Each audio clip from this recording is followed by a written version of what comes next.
What is good, guys? So today I have something a little bit different, and that's mainly because since I've been back in Japan, I haven't really been filming many car review videos. With all the projects I have going on and whatnot, it's been hard to try and like tee something like that up. But today that all changes because I'm reviewing this stock standard JDM Rx8. Now, I just said stock standard, don't click away. Trust me, it is gonna be worth it. The main reason why we're gonna be taking a look at this today is I wanna give my opinion and my review on a stock standard Rx8 and try and fix some of the bad rep that they have, because all I had heard up until I drove it for the first time last night was that these are a hunk of junk, don't touch them. But you know what? After experiencing what I experienced with this car, I'm starting to reconsider that. I think I might want one. Let me tell you why. So just like all my other review videos, I want to start by taking a look on the outside of the car and just looking at some of its features. But obviously it's a stock standard Rx8 with some wheels and some blue, are those alloy wheel nuts? Yep, they're gonna definitely disappear real quick. You're probably also wondering why on earth are the plates taped up? That's simply because the person that this is registered in just didn't want me to show the plates. It's a very standard thing in Japan, and every time you take pictures of people's cars and things like that, you should really check. So yeah, it's a stock standard Rx8, and I mean, like, I don't really know, like, I didn't even know how to pop the hood in this thing. Let's find out together. I know it has suicide doors. I know that that's a door that opens, even though it kind of looks like it doesn't. Is that it? Is that, whoa, there, yep, that's cool. Right? Yeah. My Skyline doesn't do that. That's kind of cool, but I wouldn't want to get my finger jammed in there, hey. Anyway, so that's cool. So let's pop the hood. And let me just show you, this is 100% stock standard. I mean, I haven't even looked under the hood yet. I don't even know what's under this. Let's, I guess the hood latch is under there. That's the boot. That'll be the hood or the bonnet, as we call it in Australia, with the Queen's English. All right, so let's take a quick squiz in here, hey? Nice. Yep. Everything looks stock. Stock.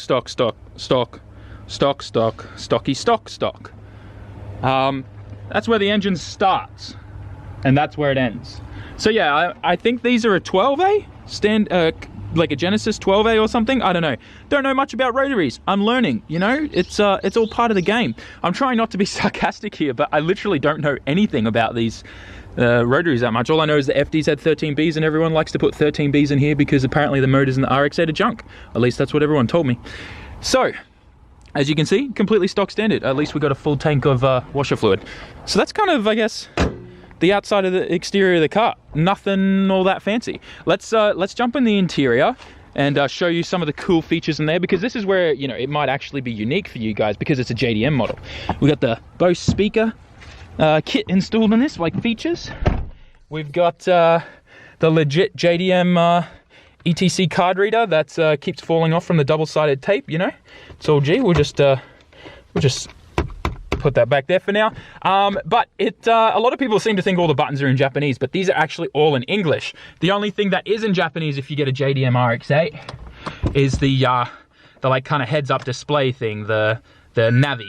Whoa, don't want to get copy strike, just turn that off. So yeah, this actually is like a proper TV and everything. It's a full Navi station here in Japan. It's like you can put movies and play all of that on there with SD cards. You can also add another like antenna to it, and you can watch full-blown like normal TV. Like I can literally go to a TV channel right now if there was an antenna hooked up. See the static? You can watch like NHK News while you're driving. I don't know why they think that's okay to do in Japan, like watch full-on TV, sumo wrestling, but it's illegal for you to be on your phone. God knows why. Japan's weird like that.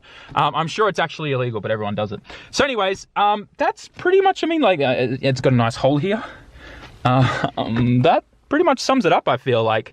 You know, you got your GPS map there and everything. I don't know, like, I mean, probably one of the coolest things, let's just start this up first. I know I'm rambling, but I literally know nothing about this. And yeah, that's about it. I guess the lights and everything on the dash start up. The car starts and runs, which is still something more than what everyone told me about these cars. They said that they don't even run at all. You know what? I think that's enough talking. It's an Rx8 and it's stock standard. Oh cool, there's a little rotary symbol in the seat there. Yeah, it's a stock Rx8. Let's just get into the driving review and let me tell you everything I feel about the car and why I love it. Well, what is this thing going on here? What is that? That's kind of cool. Is that for like, whoa, that's trippy, yo. I didn't know that. That's cool. Man, that's awesome. Ah, little light. That's some cool stuff. All right, like I said, let's get to driving. Okay, so I'm taking the car for a drive now. So we just hit 9,000 RPM. That's what that beep was. and it did it flawlessly. Like, this car in acceleration is unbelievable. It's so smooth and like linear as well. Like, I don't know how to explain it. I guess it, like, all you rotary guys are kind of laughing at me because this is normal for you, but it just feels so good. Like,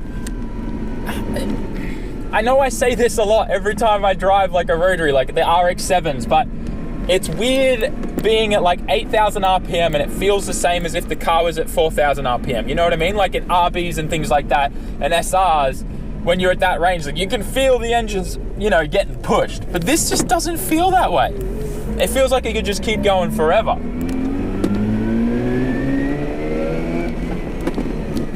It's so smooth. Okay, so that's acceleration. Now, handling in this car is absolutely amazing. And I think it's to do with the fact that there's not a whole bunch of weight in the front. It has electric assisted power steering instead of like the normal like fluid kind. The police are like kind of like patrolling everywhere today. Hey, all right, let's turn out over here. So yeah, the car handles really good. Really, really good. In fact, I would love to take one of these through like a mountain run kind of thing, right? And just feel like what this thing feels like when you're really pushing it, because when I'm pushing it on the street, it's super controllable. Oh, that bump was sick. Suspension, next thing. Suspension in this feels amazing, and I'm pretty sure it's not even on coilovers. The factory suspension feels great for what this thing is. I like that big jump just then, really nice and controllable. I'm pretty sure we may have gotten a tiny bit of air. Nah, it wasn't that big, I'm joking. But no, like that big bump normally on stock suspension would make the car kind of jump all over the place and have a hard time controlling it. But that was really good. That was actually like, that surprised me. It caught me off guard. But yeah, like, I don't know. Like, I feel like out of everything, like this could be an amazing daily car because it's zippy, it's fun, it handles great, and it's kind of fast. Like, actually, I don't know if that's just because, like, you know, you feel it more because you can rev it out longer or something, but it feels fast and zippy, you know what I mean? The next thing I kind of want to touch on is the sound that I hear from the car. Now, this has a factory exhaust, factory air intake, as you saw, yet it sounds incredible to me. And maybe that's just because I'm not normally a rotary person and I don't have like rotaries as my normal cars, but I love the sound. In fact, it makes me feel like this entire car is like an RC car, like a little nitro RC car, but a lot quieter. But it also has this like kind of high-pitched electric motor sound. So that's why I'm kind of like, the way this thing handles, steers, feels with acceleration and everything and how zippy it is, it literally feels like I'm sitting inside a little RC car and I'm driving that. That's what this feels like to me. Because like it's so, you know, the cabin's kind of smaller and everything's kind of closer to me because it is a small car, right? And I'm a big dude. But like where all the glass is and everything, I get a way wider like peripheral vision. So I can see a lot more things on the road. I can see a lot closer to my front bumper. Now that's obviously, you know, I'm in a stock seat. I can't, you know, with a Bride Zeta or something, I'd be sitting a lot lower and I couldn't see the front of my bumper. But the way that this is set up stock and how well I like sit in my seat and stuff, it feels really good. And there's like the sound of this thing is just incredible. Like we just went to 9,500 RPM like it was nothing. Like it wasn't even trying hard. That's just so mind-blowing for me. And the way this thing handles with braking, it's just incredible. I can't fault this thing. Now, don't get me wrong, right? I'm not talking about modifying this and putting it on the track and racing it, although I'd love to do that just to feel what it sounds like, right? Because I know there are reliability problems with the engines in these cars. But you can't say that this whole car is junk. You cannot say that because this thing feels incredible. It's like you're driving a little go-kart everywhere. Or like I said, it feels like you're driving an RC car. The way it sounds, the way it reacts and everything and handles, it's like I'm driving this little RC car, literally. And I know I'm repeating myself, but You guys, like, so many people on the internet give these things so much hate. But I jumped in this thing last night, and all I have to say is wow. All right, there we go. Well, I think where I want to end this video is just like, guys, stop giving so much crap to these RX-8s, because overall it's a well-rounded car. I don't think it's like, you know, jump in straight away, start drifting this kind of thing, like you could do with an S13, 14, 15 or Skyline, right? It's definitely not that. But I think this is something that you could really enjoy as a daily car. It's nice, it's comfortable to drive, everything's smooth, it's not too loud, but it's fast and zippy. You can, you know, really handle really well in it. It brakes well, the suspension's well, even in stock suspension that this thing has. You can fit 2 people in the back, the suicide doors. Yeah, I really can't complain about this car. Like, the only thing I would say is, as a tall person with really long legs, right, you know, you can put the seat all the way back, that's no problem. But then, for me, you know, I like the wheel to be kind of here. So I'd like to see Mazda being able to not only make the wheel go up and down, but back out, you know, towards me more would be nice too, you know? That's pretty much my only fault with this thing. And I'm sure, like, the moment you could have some fun with it on the track, you know, do a bit of, you know, kind of cruises and things on the track and whatnot.